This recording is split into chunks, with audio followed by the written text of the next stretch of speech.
اعوذ باللہ من الشیطان الرجیم بسم اللہ الرحمن الرحیم وبہ نستعین ویسقط الاذان فی عصر عرفۃ لمن کان بها والجمعۃ وعشاء لیلۃ المزدلفۃ وهي المشعر والحکمت فیہ مع النص استحباب الجمع بین الصلاتین والاصل فی الاذان الاعلام ومن حضر الاولی صلی الثانیہ فکانتا کالصلاۃ الواحدہ۔ کہہ رہے ہیں کہ یسقط الاذان، اذان ساکت ہو جاتی ہے، استحباب اذان ساکت ہے، فی عصر عرفہ، عرفہ روز عرفہ کے مغرب اور ظہر اور عصر کی نمازوں میں۔ عصر کیا ہے؟ یہ عصر کیا ہے؟ مفرد ہے، تثنیہ ہے، جمع ہے؟ تثنیہ ہے۔ عصر تثنیہ ہے، عصرین تھا، نون اضافت کی جن سے حذف ہو گئی، عصر پڑھ رہے ہیں۔ عصریت عرفہ یعنی روز عرفہ کی ظہر اور عصر کی نماز میں اذان اقامت ساکت ہے۔ عرفہ 9 ذی الحج کو کہتے ہیں، 9 ذی الحج والا دن ہوتا ہے عرفہ۔ لمن کا نہ بہا، اس شخص کے لیے جو میدان عرفات میں ہے۔ روز عرفہ میدان عرفات میں حاجی ہوتے ہیں، تو جو روز عرفہ میدان عرفات میں ہیں ان کے لیے ظہر اور عصر کی نماز کے لیے اذان الاقامت ساکت ہے۔ والجمعہ، جمعہ کی نماز کے لیے، وعشاء لیلۃ المزدلفہ، اور عشاء کی نماز کی نوافل ساکت ہیں مزدلفہ کی رات کو۔ مزدلفہ کیا ہوتا ہے؟ وہی المشعر، مشعر الحرام میں جو رات گزارتے ہیں لوگ، آتے ہیں اور عشاء کی نماز وہاں پڑھیں گے تو عشاء کی نوافل ساکت ہیں۔ کہتے ہیں اس کی حکمت کیا ہے؟ اس اذان کی نوافل، نوافل کہہ دیا، اذان ساکت ہے تو حکمت کیا ہے اذان کے ساکت ہونے میں؟ کہتے ہیں الحکمت فیہ مع النص، اس کی حکمت نص کے ساتھ ہے، یعنی ایک تو نص دلیل خود روایت میں آیا ہے، اور دوسرا استحباب الجمع بین الصلاتین، دو نمازوں کے درمیان جمع کرنا مستحب ہے، دو نمازوں کے درمیان جمع کرنا مستحب ہے، یعنی ظہر عصر کی نماز میدان عرفات میں اکٹھی پڑھنا مستحب ہے، جمع کرنا اسی طریقہ مغرب عشاء کی وغیرہ۔ کہتے ہیں بل اصل فی الاذان الاعلام، اذان کے اصل اعلان کرنا۔ فمن حاضر الاولی صلی اللہ ثانیہ، جو پہلی نماز کے لیے حاضر ہو چکا ہے دوسری نماز پڑھ کے جائے گا۔ فکانتا کالصلاۃ الواحدۃ، تو یہ دونوں نمازیں ایک ہی نماز کی مانند ہیں۔ وقضا یسقط فی الثانیہ عن کل جامع، اور اسی طرح دوسری نماز سے بھی اذان ساکت ہے، ہر جمع، ہر اس شخص سے جو دو نمازوں کو جمع کرتا ہے، جو بھی شخص دو نمازیں اکٹھی پڑھنا چاہتا ہے، ظہر عصر کو مسلسل پڑھنا چاہتا ہے اکٹھی، مغرب عشاء میں جمع کرنا چاہتا ہے، اکٹھی پڑھنا چاہتا ہے، تو اذان ساکت ہے دوسری نماز کے لیے۔ پہلی کی تو ہے ظہر کے لیے مثلا اذان کہے گا، اگر ظہر کے فوراً بعد عصر پڑھنا چاہتا ہے تو عصر کے لیے ساکت ہے، اسی طرح مغرب عشاء۔ ولو جواز، اگرچہ یہ علل جواز ہی کیوں نہ ہو، یعنی اس کو سکوت جائز۔ بل اذان لصاحبۃ الوقت، فإن جمع فی الوقت الاولی اذن لها واقام ثم قام للثانی۔ کہتے ہیں جو اذان کہے گا کس کے لیے کہے گا؟ کون سی نماز کے لیے؟ کہتے ہیں جس نماز کے وقت میں نماز پڑھ رہا ہے۔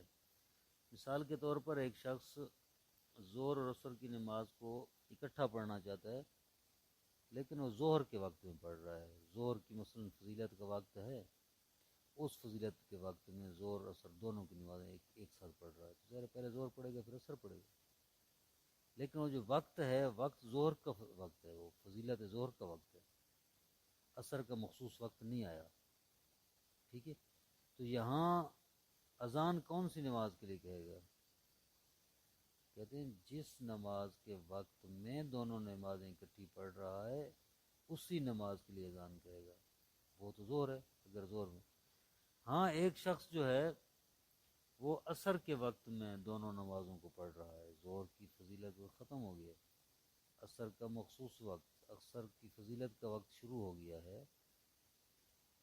اور یہ شخص اس ٹائم پر دونوں نمازیں پڑھنا چاہتا ہے، زور کی اور عصر کی ایک ساتھ پڑھنا چاہتا ہے، ٹھیک ہے؟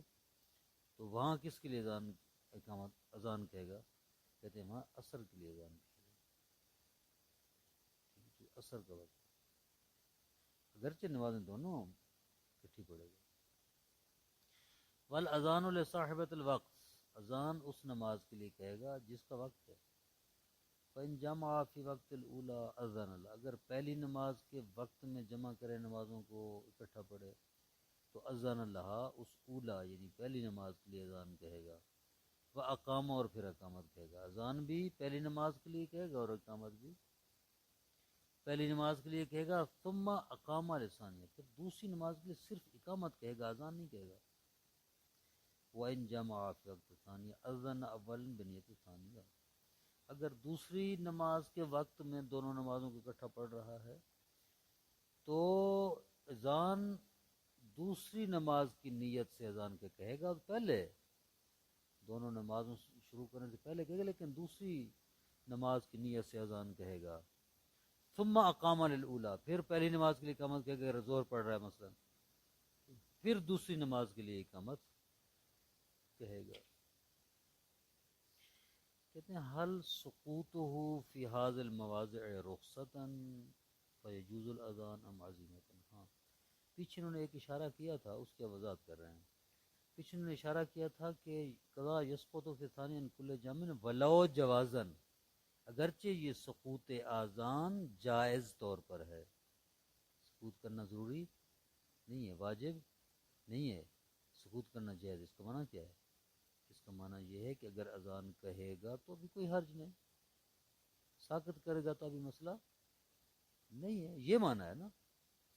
اب تھوڑی سی اسی مسئلے کو وضاحت سے بیان کر رہے ہیں، کہتے ہیں حل یسقط فی هذه المواضع رخصتا فیجوز الاذان ام عزیمتا فلا یشرع، کہتے ہیں کہ یہ جن مقامات پر انہوں نے کہا ہے کہ اذان ساکت ہے، پہلی نماز کے لیے اذان کہے تو دوسری کے لیے ساکت ہے، مثلا پہلی کے وقت میں پڑھ رہا ہے دوسری کے وقت میں پڑھ رہا ہے تو دوسری کی نیت سے اذان کہے، پہلی نماز کے لیے اذان ساکت ہے، تو یہ جو سقوط ہے یہ علی الجواز ہے یا علی العزیمت ہے؟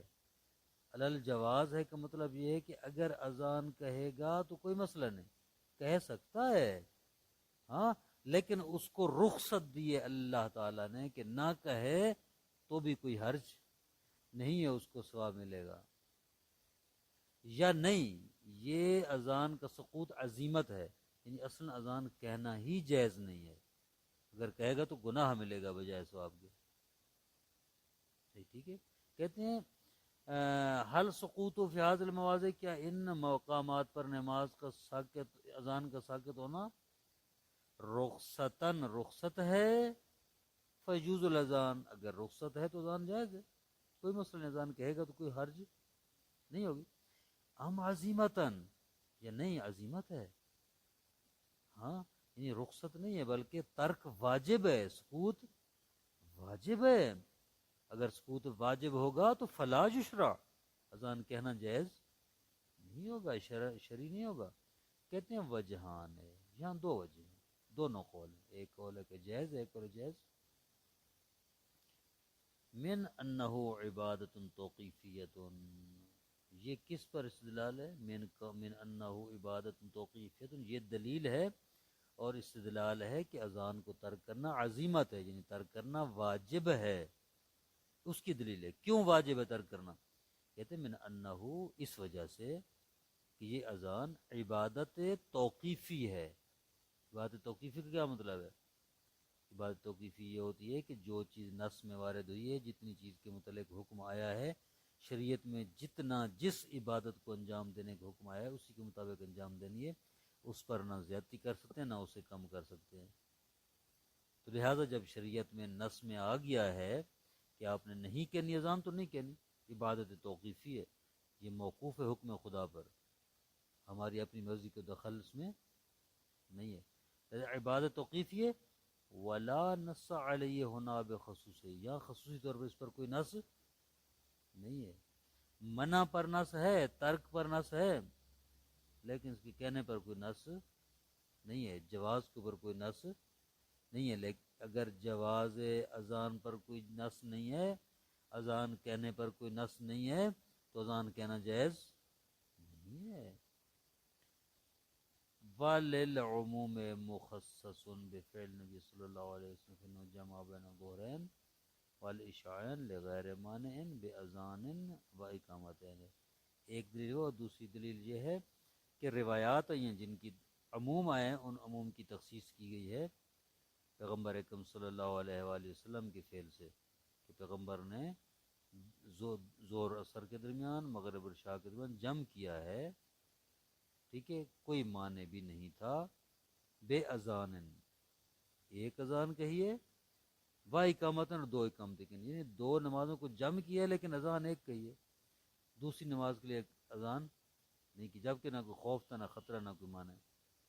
تو پیغمبر اکرم کا ایسا کرنا دلیل ہے اس بات کی کہ اذان کہنا، دوسری اذان کہنا جائز نہیں ہے. ٹھیک ہے. وَقَضَا فِي تِلْكَ اسی طرح ان مقامات پر بھی وَظَاهِرْ أَنَّهُ لِمَكَانِ الْجَمْعِ لَا لِخُصُوصِيَّةِ الْبُقْعَةِ. کہتے ہیں کچھ جگہ کی خصوصیت نہیں ہے، مکان کی خصوصیت نہیں ہے، بلکہ خود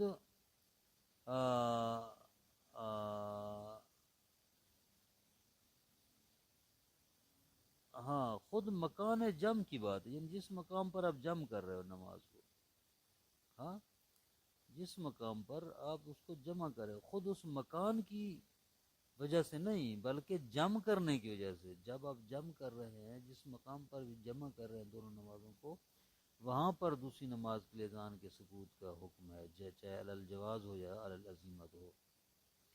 ہاں اس جگہ کی کوئی خصوصیت نہیں ہے. مثلا آپ مسجد میں کریں تو اذان ساکت ہے، اگر امام برگاہ میں کریں تو اذان ساکت نہیں، ایسی بات نہیں ہے. کہتے ہیں وَمِنْ أَنَّهُ ذِكْرُ اللَّهِ تَعَالَى فَلَا وَجْهَ لِلثُّبُوتِ أَصْلًا بَلْ تَخْفِيفًا وَرُخْصَةً.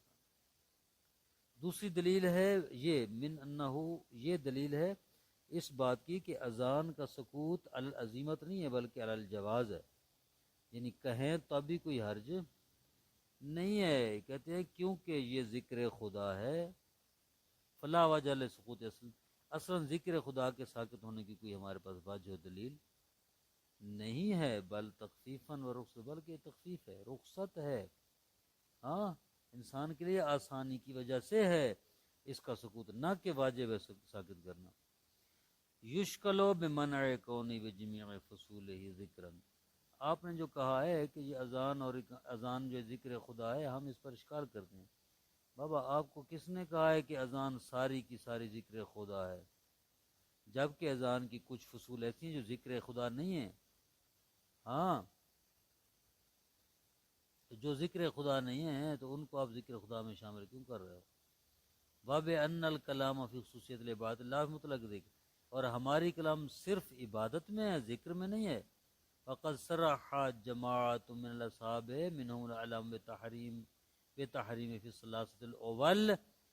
ایک جماعت نے وضاحت کی ہے اور انہی میں سے جناب علامہ ہلی رحمت اللہ علیہ جو فرماتے ہیں کہ اذان حرام ہے کس میں؟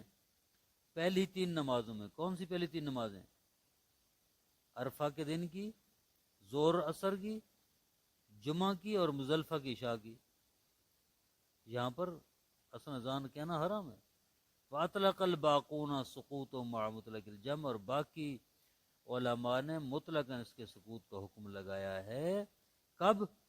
جب بھی آپ جم کریں، چاہے مزدلفہ میں جم کریں، کسی اور جگہ پر جم کریں، گھر میں جم کریں، جب بھی دونوں نمازوں کے درمیان جم کریں گے تو اذان اور اقامت، اقامت نہ اذان دوسری نماز کے لیے، پہلی کے لیے نہیں ہے، دوسری کے لیے ساکت ہے. واختلف اقلام المصنف ذکرہ صلی اللہ علیہ محمد علیہ وسلم.